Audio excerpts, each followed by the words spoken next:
SADIS ሰላም ጤና ፍቅር ክብር እጅግ ለምንወዳችሁ እንዲሁም ደግሞ ለምናከብራችሁ ወደ SADIS ቤተሰቦቻችን መንፈስ ሳይንሳዊ ሆነው SADIS ሚዲያ ላይ ነው ያላችሁት። እንግዲህ በመካከለኛው ምስራቅ በኢራን አሜሪካ በእስራኤል ጥምር ጦር እያደረገች ትገኛለች። ከዛ ጋር ተያይዞ ከዚህ ቀደም ኢንቨስተሮች ዱባይን የሚመርጡት በመካከለኛው ምስራቅ ካሉ ግጭቶች ነፃ የሆነች ገለልተኛ ደሴት አድርገው ስለሚቆጥሯት ነበር። አሁን ላይ ግን ጥቃቶች ዱባይ መድረሳቸው ኢንቨስተሮች አካባቢው በአጭርም ሆነ በረጅም ጊዜ ኢንቨስትመንት አስተማማኝነት ላይ ጥያቄን እያነሱ ይገኛሉ። በተለይ ከውጭ ሀገራት የሚመጡ ባለሀብቶች ፊታቸውን ወደ ሌላ ሀገራት ዞር አድርገው እየቃኙ እንደሚገኙ መረጃዎች ያሳያሉ። እንደ ፓልም ጁሜሪያ ባሉ ከፍተኛ የጥቃት ስጋት ባለባቸው የባህር ዳርቻ አካባቢ የቤቶች ዋጋ በከፍተኛ ሁኔታ መውረድን አሳይቷል። ጦርነቱ ዱባይን በመንካቱ ምክንያት የሪል ስቴት መንደሩ ዋጋ በከፍተኛ ሁኔታ ተቀዛቅዟል። ባንኮች ለቤት መግዣ የሚሰጡት ብድር ላይ ጥንቃቄን፣ ከፍተኛ ወለድን ማቅረብ ጀምረዋል የሚሉ በርካታ መረጃዎችም ያሳያሉ። ዱባይ ለዓመታት የገነባችው የሰላም ቀጠና ስም በመናጋቱ ኢንቨስተሮች አሁን ላይ ለዱባይ ያላቸው እሳቤ በእርግጥም ወደ ከፍተኛ ስጋት ተቀይሯል። ይህ ደግሞ በቢሊዮን የሚቆጠሩ ዶላሮችን የሚቀንስበት የሪል ስቴት ዘርፍ ኪሳራን ዳርጎታል። እስኪ ወደ ሀገር ቤት ደግሞ መለስ ብለን መኖሪያችን ቀለስ እንድናደርግ መረጃዎችን ለእናንተ ለማጋራት ወደ ሰመር ሪል ስቴት ጎራ ብለናል። ሰመር ሪል ስቴት ማን ነው፣ ምንድነው የያዘው የሚለውን ደግሞ ከሽያጭ ባለሙያው ጋር ቆይታ እናደርጋለን። ሰላም ብያለሁ። ሰላም እንደምናለሽ? እንኳን ደህና መጣሽ። እንኳን ደህና ቆያችሁኝ። እናመሰግናለን እንግዲህ ስለመጣችሁ። ዋናነት እኔ ኃይሌ ይባላለሁ፣ የሰመር ሪል ስቴት የሽያጭ ሱፐርቫይዘር ነኝ ማለት ነው። ዛሬ እንግዲህ ብዙ አዲስ ነገሮች አሉ፣ በደንብ ዲቴይል የምናወራቸው ይሆናል ማለት ነው። ዌልካም ብለናል። እንግዲህ በጣም ደስ ብሎኛል። ሰመር ሪል ስቴት ውስጥ ነው የምንገኘው። ስመጣ ያየሁት ነገር በጣም ደስ የሚል የሚያጓጓ የኔ እንዲሆን እንድንመኝ የሚያስችል ሁኔታን አይቻለሁ። ተገንብቶ ያለቀው በጣም የሚያምር ቤት ነው። ሰመር ሪል ስቴት ማን ነው ከሚለው ከተቋሙ እንነሳ። ይሄን አክል ጥሩ ነገር ሰርቷል፣ የጀርባ ታሪክ ይኖረዋል ብዬ ነው። ኤግዛክትሊ ምንም ጥያቄ የለውም። ያው ሰመር ሪል ስቴት እንግዲህ ማን ነው ለሚለው ጥያቄ አቶ ሳሙኤል መርከብ ይባላሉ ዋናው ዲቨሎፐሩ። 27-28 ዓመት እንግዲህ አሜሪካን ሀገር ነው ስራቸውን ሲያደርጉ የነበሩት። በዋናነት ስፔሻሊ ሪል ስቴት ሴክተሩ ላይ በደንብ ሲንቀሳቀሱ የነበሩ አንጋፋ ኢትዮጵያዊ ናቸው ማለት ነው። ውጭ ሀገር እንግዲህ የሪል ስቴት ማርኬት እና ያው የሀገራችን የሪል ስቴት ማርኬት አይገናኙም በተወሰነ መልኩ። ያው ብዙ ቅሬታዎች አሉበት ወደ ሀገራችን ስንመጣ ስፔሻሊ ከዴሊቨሪ ታይም ጋር በተያያዘ አሚኒቲዎች የሁላችንም በር ያንኳኳ ብዙ ቅሬታዎች አሉና ከዛ አንፃር የተለያዩ ጥናቶችን አድርጎ ሰመር ሪል ስቴት እንግዲህ ወደ ሀገር ውስጥ ገብቶ የመንግስትን ትልልቅ ፕሮጀክቶችን እንዲሁም በግልም የተለያዩ ስራዎችን ሲንቀሳቀስ ነበር የቆየው ማለት ነው ካምፓኒያችን። በዋናነት ሪል ስቴት ሴክተሩ ላይ ግን ኦልሬዲ ካዛንቺስ ሴቶች አደባባይ ጋር በ3 ዓመት ኦልሬዲ አንቺም ያየሽው እንግዲህ ልኑርበት አልወጣም ያልሽው ቤት ኦልሬዲ ጥንቅቅ አድርጎ ማስረከቡ የሚታወቅ ነው። አሁን ደግሞ ወደ እንግሊዝ ኤምባሲ ሚናሮል አንጻ አካባቢ ወደ 1600 ካሬ ሜትር ላይ ያረፈ እጅግ ዘመናዊ የሆነ ብሎክ እንግዲህ ይዘን መተናል ማለት ነው። ዋው! ስለዚህ አሁን አዲሱ ሳይታችን በየካ አካባቢ የሚገኝ ነው። በጣም ነፋሻማ ነው። እንግዲህ የአካባቢ ደግሞ አዳዲስ የመንግስትም ትላልቅ ፕሮጀክቶች ያሉበት ነው። ለመኖር ደግሞ በደንብ ምቹ ነው።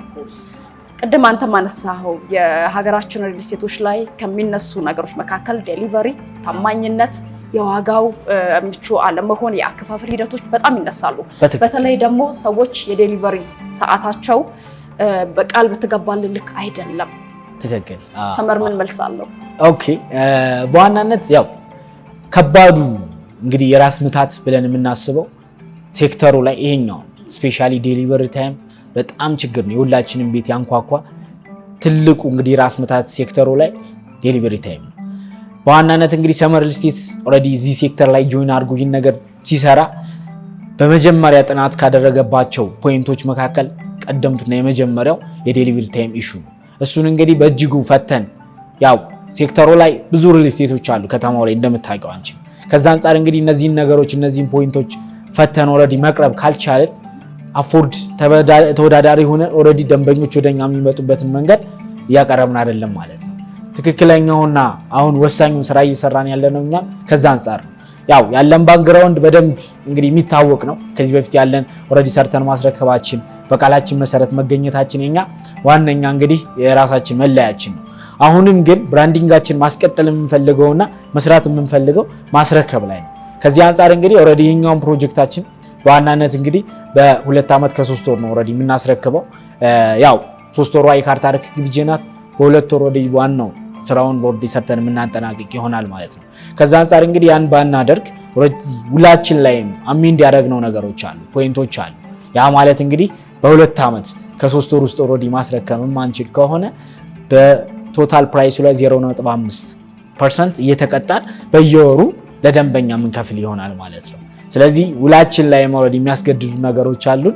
እኛ በዋናነት ኦልሬዲ በዛ ጊዜ ባናስረከብ ያው የራሳችን ፔናልቲዎች ስላሉ ያን ማድረግ ደግሞ ደንበኛው ያው ካምፓኒውም እንደ ካምፓኒ ሊቀጥል አይችልም። ኢቭን 5% ኦልሬዲ እየተቀጣ በየወሩ ለተከታታይ 8 ወራት ድረስ በዛ መልኩ ቀጥሎ ከ8 ወራት በኋላ ማስረከብ ካልቻለ አሁንም የቶታል ፕራይሱን 20% ተቀጥቶ የሚመልስ ይሆናል ይላል። ይሄ ሁላችን አሜንድ የተደረገ ነገር ነው የምነግርሽ። ሁሉና ግዴታ ደግሞ መፈጸም አለበት። ኤግዛክትሊ። ከዛ አንፃር እንግዲህ ያው እነዚህ ነገሮች በደንብ ዲቴል ታስበው ነው ኦልሬዲ እየተሰሩ ያሉት። እኛ በቃላችን መሰረት ለመገኘት እንግዲህ ያው 100% እርግጠኞች ነን። እሱ ምንም ጥያቄ ሊሆን አይገባም ወደ ሰመር ተመጥቶ ማለት ነው። ሌላው አሁን ላይ እየተለመደ የመጣው አልሚውና የመሬት ባለቤቱ ልዩነት እየተፈጠረ ነው፣ ወይም ደግሞ በሁለት አካላት ነው ትክክል በመጣመር የተሰራ የሚገኘው። ይሄም ደግሞ ስጋት ወይም ደግሞ ከአንድ ሰው ጋር አይደለም ውል የምናደርገው የሚል ጥያቄዎች እዚህ ነገር ላይ ግልጽነት የለውም። ምንድነው በእናንተ በኩል ያለው? በጣም ጥሩ። ያው ደስ በሚለው ሁኔታ እንግዲህ የሚገርሙ የሪል ስቴቶችን ዋና ሜን ፖይንት የሚባሉት ነገሮች ነው እየጠየቅሽኝ ያለውና ደሞም ትክክለኛ ጥያቄና ተገቢ ጥያቄ ነው። አብዛኛው ሪል ስቴቶች ላይ ስንሄድ ለምሳሌ ካርታ ፕላኑ ሌላ ይላል ወይም ንግድ ፍቃዱ ሌላ አካል ሊሆን ይችላል። ስለዚህ ይሄ ነገሮች በደንብ እየተስፋፉ ነው። እኛ ጋር ከንግድ ፍቃድ ጀምሮ ከካርታ ፕላን ጀምሮ እንዲሁም ሰመር ሪል ስቴት የራሱ መሆናቸውን የሚያረጋግጡ ዶክሜንቶች አሉ። ኦልሬዲ ሁሉም ነገሮች በሰመር በራሱ ስም ናቸው። የራሱን ነው የሚገነባው እንጂ ኦልሬዲ ሌላ ቦታ ወይም በሌላ ካምፓኒ ስም ወይም በሌላ ግለሰብ ስም ያለን ቦታ ሊሸጥም አይችልም። እነሱ ኦልሬዲ ጋራንቲድ የሆኑ ዶክሜንቶችን ኦልሬዲ ደንበኛው መጥቶ ዲል ሲያደርግ አታች የሚደረግለት ይሆናል ማለት ነውና ይሄ ግልጽ የሆነ ነገር የተቀመጠ ነገር አለ። ሳይቱን አካባቢውን ቀጣ ያለውን ይሄን አስረክባቸዋል። አሁን ያለንበት በሴቶች አደባባይ ሳይት ነው፣ ሙሉ በሙሉ ተረክቧል። ስለዚህ ወደ አዲሱ ሳይት ነው እንግዲህ ግብዣ የምናደርገው። በዛ ሳይት ላይ ቅድም እንዳልከው በ2 ዓመት ከ3 ወር ሙሉ በሙሉ መረከብ ይችላሉ። የአከፋፈል እንዲሁም ደግሞ አካባቢው ላይ ያለውን ሙሉ መረጃ እናገኘው የሳይቱን። በጣም ጥሩ።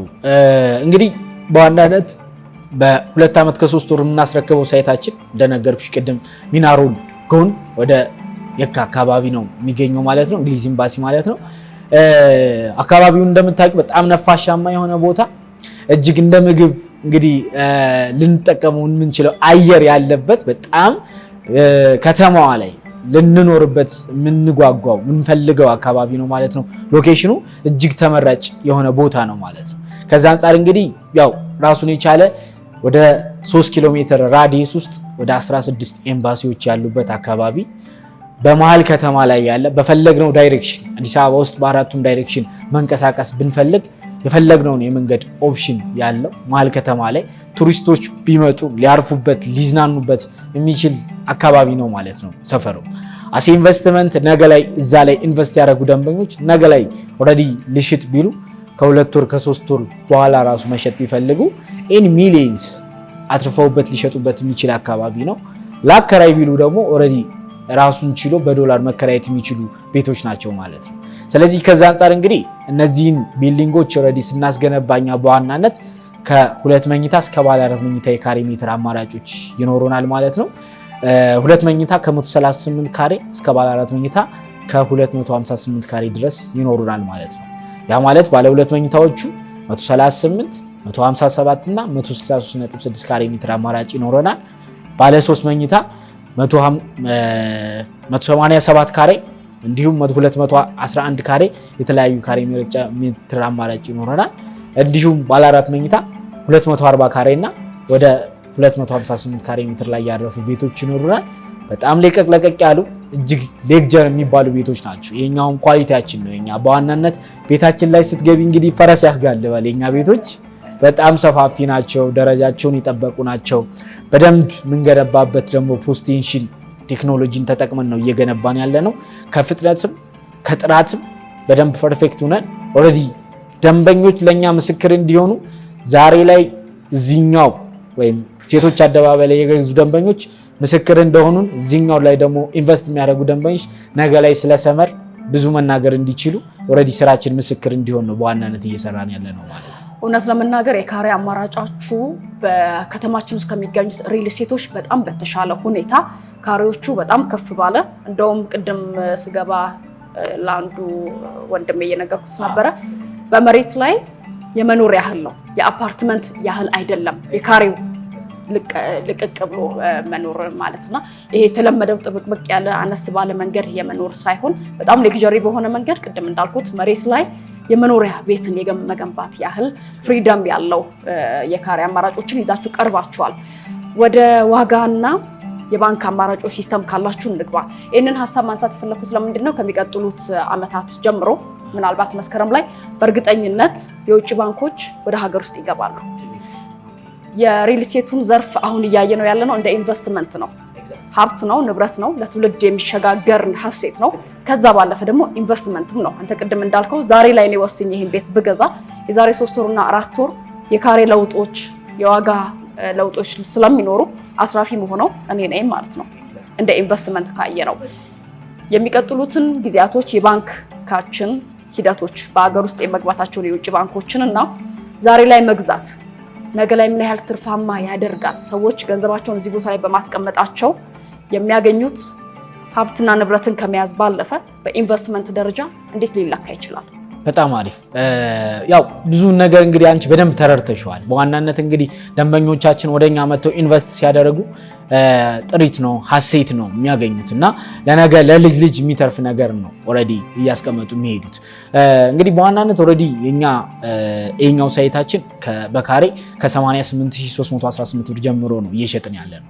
ኢማጂን እዚህ ሎኬሽን ላይ እዚህ መሀል ከተማ ላይ በጣም አሁን ላይ በዚህ ፕራይስ ይህንን ቤት መያዝ ማለት ነገ ላይ በስንት ብር ሊሸጥ እንደሚችል ያው መገመት አይከብድም እና ከዛ አንፃር እንግዲህ በዚህ ፕራይስ ኦልሬዲ ከ88318 ብር ጀምሮ ባለው ፕራይስ ነው ኦልሬዲ እየሸጥን ያለ ነው።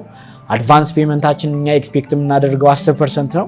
ከ10% በላይ ከፍ አድርጎ ለሚከፍል ደግሞ እንደሚከፍለው እንደ ከፍያው መጠን የተለያዩ ዲስካውንቶች ይኖሩናል ማለት ነው። ከፍ እያደረገ ሲሄድ ያው ከፍ እያደረገ በመክፈሉ ራሱን የቻለ ዲስካውንቶች ያገኛሉ ማለት ነው። በዛ በተጨማሪ 50% የባንክ ብድር እናመቻቻለን። በዋናነት እኛ ከወለድ ነፃ የባንክ ብድር ኦፈሮች አሉን። ፕላስ 50%ቱን ቀስ ብለው የሚከፍሉበት መንገድ ደግሞ የተመቻቸ ነው ማለት ነው። ይህንን የባንክ ኦፈር ደግሞ አንቺም ቅድም በተወሰነ መንገድ እንዳነሳሽው ብዙ ደንበኛ በሚፈልገው መልኩ ወደኛ ሲመጣ የፈለገውን የባንክ ኦፕሽን እንዲያገኝ ብዙ ባንኮች ጋር ነው ኦልሬዲ እየሰራን ያለ ነው እኛ ማለት ነው። ነገ ላይ ደግሞ አሁን ላይ በዋናነት የውጭ ባንኮች ደግሞ ሲገቡ ያ ኦፕሽን እየሰፋ ነው የሚሄደው። ሞር ለደንበኛው ይሄ ያለው የባንክ ብድር ፕሮሰስ በዋናነት ከፍ እያለለት የሚፈልገውን ኦፕሽን እያገኘ የሚሄድበት ሁኔታ በደንብ የተመቻቸ ነው የሚሆነው ማለት ነው። ከዛ አንፃር አሁን ላይ ኦልሬዲ ገና ነኝ አልደረስኩም ለዚህ የሚል ደንበኛ ሁሉ በባንክ ኦፕሽን ኦልሬዲ ይሄኛውን ዲል አድርጎ ገዝቶ ነገ ላይ ኢቭን ባንኮች የውጭ ባንኮች ሲመጡ ኦልሬዲ የሪል ስቴት ማርኬቱ ሲቀያየርና አሪፍ ብር ለመሸጥ ለሱ እድል ይሰጠዋል ማለት ነው በተሻለ ፕራይስ። ኢቭን እኛ ይሄ ዋጋ ለአጭር ጊዜ ነው የሚቆየው። በካሬ 88318 ብር ጀምሮ የምንሸጠው ፕራይስ እዚህ ሎኬሽን ላይ እውነት ለመናገር አዋጥቶት አይደለም ካምፓኒ።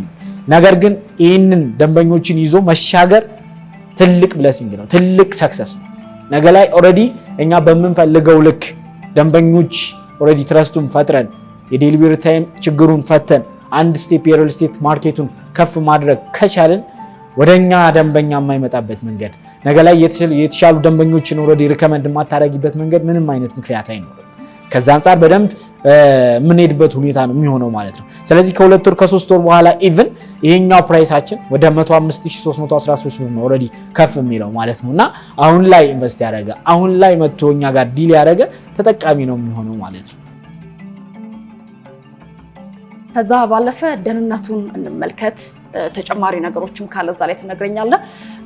ዱባይ አሁን ያለችበት እንግዲህ በኢራንና በእስራኤል ጦርነት አሜሪካም ታክላበት ካለው ጦርነት ጋር ተያይዞ ትንሽ ሰው ፍሪደሙን በፊት የነበረው ነፃነቱን እየተገፈፈ መጥቷል። ዱባይ ለካ ትደበደባለች። ዱባይ ለካ ጦርነት የሚባለው ነገር ታውቃለች። ሰላም ነበር የሚመስለናል። በዓለም ላይ ከፍተኛ የመጨረሻው ሰላም ዱባይ ትሰጣለች ነበረ። ቅንጦቱንም እንዲሁም ደግሞ ሰላሙን እያጣች የመጣችበት ሰዓት ላይ ነው ያለ ነው። ስለዚህ ሰላም የምትባል ሀገር ሰው ይፈልጋል። ትክክል። ከዛ ጋር ተያይዞ አሁን የሪል ስቴቱ ዘርፍ ራሱ በጣም ከፍተኛ የሆነ መነቃቃት እንደሚኖረው እምነታችን ነው። ሀገራችን እውነትም ሰላም ናት። ወደ እምነታችንም ትንሽ ጠጋ እንበል ካልን ነገ ከሚኖሩት ዓለም ላይ ካሉት ቀውሶች መካከል መሸሸጊያ ኢትዮጵያ ናት። ይህንን እንግዲህ በትንቢቶች ብዙ ሲነገሩን የምናውቃቸው ናቸው።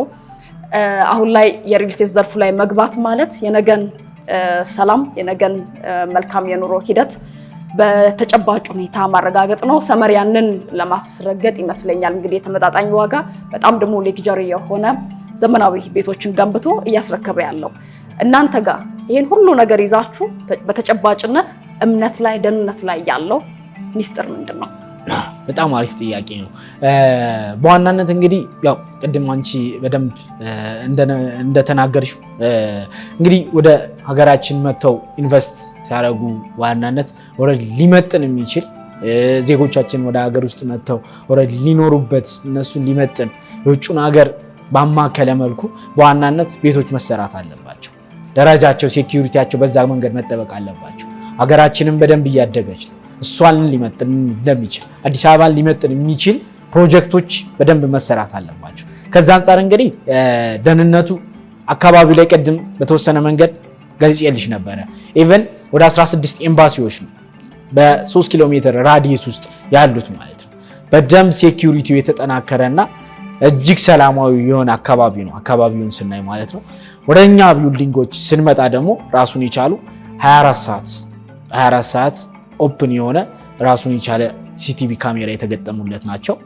ፕላስ ፓርኪንግ ስፔሶቻችን በደንብ ራሱን የቻሉ አሁንም በተመሳሳይ መልኩ ደንበኞቻችን የትም መሄድ ሳይጠበቅባቸው እዛው ላይ 2 ፓርኪንግ ስፔስ ይኖረዋል ማለት ነው። በተጨማሪ የራሱን የቻለ የመዋኛ ገንዳ፣ ለልጆች ስፓ፣ ጂም፣ ዴኬር፣ የልጆች መጫወቻ፣ ለሀዘን ለደስታ የሚሆኑ አዳራሾች እነዚህን አሚኒቲዎች ያሟሉ እጅግ ዘመናዊ የሆነ ብሎክ ነው ማለት ነው እያስገነባን ያለ ነው። በደንብ ሴኩሪቲ የተጠና ኢቭን ማኔጅመንቱን ኦልሬዲ ካስረከበን በኋላ ራሱ እስከ 2 ዓመት ድረስ ፕሮፐርቲ ማኔጅመንቱን ኦልሬዲ ሰመር ራሱ ነው ሃንድል የሚያደርገው ማለት ነው። ዋን ባይሆን ቀስ እያለ ነዋሪው ገብቶ ኦልሬዲ ኮሚኒቲ ተቋቁሞ ቀስ እያለ ስቴፕ ባይ ስቴፕ ከ2 ዓመት በኋላ የሚለቅ ይሆናል ማለት ነው። በዛ ልክ በደንብ እያንዳንዱ ነገሮች ዲቴል ተጠንተው የተዘጋጁበት ሁኔታ ነው ያለው ማለት ነው። እና ዌልካም ኑ በደንብ ኢንቨስት አድርጉ እንቀበላቸዋለን ነው የምንለው። እና በተለይ ዲያስፖራ ማህበረሰቡ መበረታታት አለበት። ኦፍ ኮርስ በደንብ ሪል ስቴት ሴክተሩ ላይ ስፔሻሊ በደንብ ባለኝ እኔም ልምድ በስራ ዘመኔ በደንብ ኢንቨስት የሚያደርገው ዲያስፖራ ማህበረሰብ ነው። እነሱ ወደ ሀገር ውስጥ ገብተው በደንብ እዚህ ላይ ኢንቨስት ለማድረግ በጣም ይፈልጋሉ። ከዛ አንጻር እኛ በተለያየ ጊዜ የተለያዩ ዲስካውንቶችን እያወጣን የምንቀበለው ማለት ነው። እኛ አሁንም ደግሞ እንግዲህ ለእናንተ ኦዲየንሶች ወይም ይህን ሣድስ ሚዲያን ብለው ለሚመጡ ደንበኞቻችን እኛም ለየት ያለ እንግዲህ ኦፈር አዘጋጅተናል። ሰርፕራይዝ ነው እንግዲህ ለእናንተ ማለት ነው የሚሆነው። ያው በዋናነት ብዙ ጊዜ ስለ ሀገራችን ብዙ ነገር ነው የምትናገሩት እና ያው ደንበኞች ደግሞ በእናንተ በኩል ሲመጡ የተለየ ኦፈር ይገባቸዋል፣ የተለየ ዲስካውንቶችን ማግኘት አለባቸው ብለን ስላመን ሰመር ሪል ስቴት እንግዲህ የተለየ ዲስካውንት አዘጋጅተናል። ያ ማለት አሁን ከነገርኳችሁ በካሬ ከ88318 ብር ካለው ፕራይስ ላይ ከቶታሉ ላይ የ5% ልዩ ቅናሽ አድርገን እንግዲህ ደንበኞችን እንግዲህ የምንቀበል ይሆናል ማለት ነው። ለዚህ ለሳድስ ቤተሰቦች ልዩ በሆነ መንገድ የ5% ዲስካውንት ተደርጎላችኋል። አሁን ምንድነው የምትጠብቁት? ደውሉ። ይሄንን ጥሩ አማራጭ ተጠቀሙ። በጣም በተመጣጣኝ ዋጋ እውነት ለመናገር ያየነው እየመሰከርን ያለነው በቦታው ላይ ተገኝተን ነው ያለቀለት ነው። በጣም ጥንቅቅ ተደርጎ የተሰራ በዲዛይኒንግ በጣም ደግሞ ሌክቸሪ የሆነ በአካባቢና በሎኬሽን መረጣ ደግሞ እጅግ ምቹ የሆነ አካባቢን ይዘው ሰመር ሪል ስቴት ቤታችሁን እየገነባ ነው ተረከቡ ተብላችኋል። የ5% ልዩ ዲስካውንት ደግሞ ተሰጥቷል። ትክክል። እሱ ብቻ አይደለም ደግሞ በዋናነት እንግዲህ 5%ቱ ያው 10% ከፍለው ቀስ ብለው ፕሮግረሱን እያዩ ለሚከፍሉ ደንበኞች ነው። ከዛ በተጨማሪ ግን አይ እኔ ከፍ አድርጌ አንዴ ነው መክፈል ለምፈልገው ለሚሉ ደንበኞች ደግሞ ያ ማለት 100% የሚከፍል ደንበኛ እስከ 35% ልዩ ቅናሽ እንግዲህ የምናደርግለት ይሆናል ማለት ነው። ከዛ አንፃር እንግዲህ በዋናነት ያው ደንበኞችን በዚህ ደረጃ ሰመር እየተባለ የሚገኘው አሁን ላይ እነዚህን ነገሮች ነው ያለ ምክንያት አይደለም። ከፕራይስ አንፃር ከማስረከብ አንፃር ይሄኛውን የሴቶች አደባባዩን ኦሬዲ በሰዓቱ ሰርተን ማስረከባችን ትልቅ ለኛ ትልቅ መነቃቃት እንዲሁም ደንበኞች ላይ ትልቅ ትረስት እንዲኖራቸው ያደረገ ነው። አሁን ላይም ኦሬዲ አንድን ነገር ሰርተሽ ስታሳይ ነው ነገም የተሻለ ነገር ይሰራል ተብሎ የሚታሰበው። ከዛ አንፃር አሁን እኛውንም ፕሮጀክታችን ኦሬዲ ያለበት ሁኔታ አሁን ኦሬዲ ፋውንዴሽን ነው እየሰራን ያለ ነው። እንግዲህ በዋናነት በ2 እስከ 2 ዓመት ከ3 ወር ጥንቅቅ አድርገን የምናስረክብበት መንገድ ግልጽ ነው ማለት ነው። በዋናነት እሱን ስለሚያሳይ ከዛ አንፃር 100% ለሚከፍሉ ደንበኞችም ስፔሻሊ ይሄም አሁን ለእናንተ ኦሬዲ ማደርገው ካምፓኒው ያደረገው ቅናሽ ነው ማለት ነው። 35% ኦፍ ይኖራል ማለት ነው። እንግዲህ መልካም እድል ብለናል። መልካም እድል። በጣም ደስ የሚል እውነት ለመናገር ትልቅ ኦፈር ነው የተደረገልን። ስለዚህ ቤተሰቦቻችንን እኛም በፍቅር እያስገደድን እንጠራለን ማለት ነው።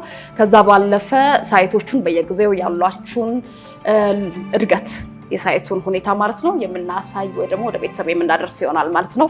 አሁን ወስኑ፣ ደውሉ። ታች የሚቀመጡ ሙሉ መረጃዎችና ስልኮች ይኖራሉ። በጣም ደስ ብሎኛል። በጣም የምፈልጋቸውን ጥያቄዎች የነበሩኝ ነገሮች በአጠቃላይ ምላሽ አግኝቻለሁ። ቤተሰቦችም እንዳገኙነታችን ነው። ሰመር ሪል ስቴትን ወክለ አብረን ቆይታ ስላደረክ አመሰግናለሁ። በጣም ታንክ ዩ ሶ ማች። እኔም በጣም ነው የማመሰግነው። አሪፍ ጊዜ ነበር ያሳለፍነው። ስለጠየቅሽን ጥያቄዎች በጣም ነው የማመሰግነው። እንግዲህ ሰመር ሪል ስቴት ሁሌም በራችን ክፍት ነው። ያው በእናንተ ስሜት ደንበኞች እንቀበላለን እናለን። ታንክ ዩ። በብዙ ስጦታዎች ታጅበን ለእናንተ የቤት ባለቤት መሆን የምትችሉበት እድል ተመቻችቶ የሳድስ ቤተሰቦች ስለሆናችሁ ይህንን ቪዲዮ አይታችሁ ብቻ ወደ ሰመር ሪል ስቴት በመምጣታችሁ ከ5% እስከ 35% ልዩ ዲስካውንት ተዘጋጅቶላችኋል። እውነት ለመናገር በነፃ የቤት ባለቤት ሆኖ ብሎ ነው ሰመር ሪል ስቴት ለሳድስ ቤተሰቦች ትልቅ ስጦታን ያቀረበው። በውጪ ሀገር የምትኖሩ ዲያስፖራ ቤተሰቦቻችን ጥሩ እድል ተመቻችቷልና ደውሉ፣ አግኟቸው ማለት እንወዳለን። በታች ስልኩን እያስኬድን ነው። ያንን ስልክ ይዛችሁ መደወል፣ የቤት ባለቤት መሆን እድሉ እንዳያመልጣችሁ እንድትጠቀሙ መጋበዝን እንወዳለን። አይተናል፣ አምነናል፣ እኛም መስከረናል። ያለነው በሰመር ሪል ስቴት ነው። ጥንቅቅ ብሎ ያለቀ ለማስታወቂያ ሳይሆን ለሀቅና ለነገ ምስክርነት የሚሆን ጥሩ ስራን ይዘው ቀርበውላችኋል። አብረናቸው እኛም ቆይታ ስላደረግን በጣም ደስ ብሎናል። እንዳያመልጣችሁ እድሉን ተጠቀሙ፣ ደውሉ ማለት በድጋሚ ማሳሰብ እንወዳለን። አብራችሁ ስለቆያችሁ አመስግነናል። በወቅታዊ ጉዳዮች እየታመሰች ያለችው የመካከለኛው ምስራቅ እንዲሁ ወደ ዱባይ አካባቢም በጣም ብዙ ረብሻዎችን እያስነሳ ይገኛል። ዛሬ ላይ ወደ ቤት ወደ ሀገር መመለስ ደግሞ ትርፉ ነገ ነውና ይህንን እድል በድጋሚ የምናስታውሳችሁ እንድትጠቀሙበት ነው። ቤተሰቦቻችን በያላችሁበት መልካም ነገር ይሁን። ተሰነባብተናል። መልካም እድል። እውቀት ታላቁ እግዚአብሔርን ታከብራለች። ሳድስ ውድ የሳድስ ቤተሰቦች የከበረ ሰላምታችን ወደ እናንተ ይድረስ።